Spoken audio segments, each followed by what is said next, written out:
Hello দর্শক বন্ধুরা, কেমন আছেন সবাই? আশা করি ভালোই আছেন।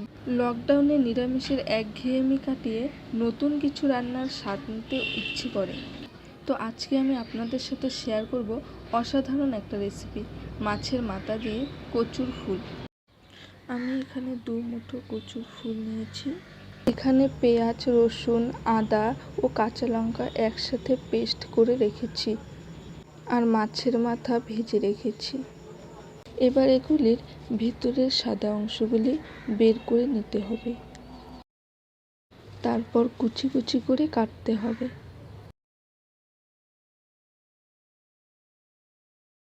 শুকনো কড়াইয়ে কচুগুলি দিয়ে কিছুক্ষণ ভেজে নিতে হবে।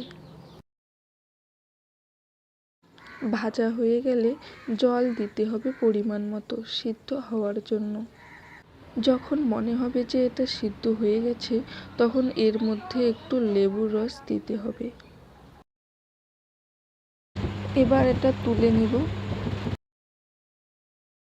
এবার কড়াইতে তেল দিয়ে তার মধ্যে 1 চামচ কালো জিরে দিয়ে তার মধ্যে পেস্ট করে রাখা পেঁয়াজ রসুনটি দিতে হবে। যখন দেখব তেল ছেড়ে আসছে, তখন এর মধ্যে 1 চামচ লবণ ও 1 চামচ হলুদ গুঁড়ো দিয়ে দেব।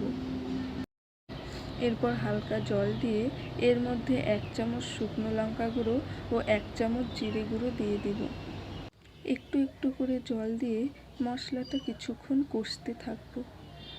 মশলা কষা হয়ে গেলে এর মধ্যে সিদ্ধ করে রাখা কচুর ফুলগুলি দিয়ে দেব। দিয়ে ভালো করে নেড়ে চেড়ে নিতে হবে। এভাবে কিছুক্ষণ কষে নিতে হবে। কচুর ফুলগুলি সিদ্ধ হয়ে গেছে, তবুও কিছুটা আস্ত রয়ে গেছে। এটাকে এবার ডাল ঘুটুনি দিয়ে ভালো করে গলিয়ে নিতে হবে। পুরো গলে গেলে মাছের মাথাটি দিয়ে ভালো করে নেড়ে চেড়ে নিতে হবে।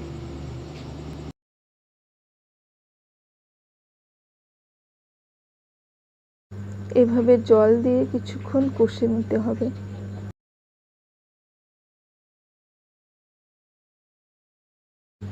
এরপর এর মধ্যে 1 ফালি লেবুর রস দিয়ে দেব। ভালো করে নেড়ে চেড়ে এটাকে তুলে নিন এবং পরিবেশন করুন।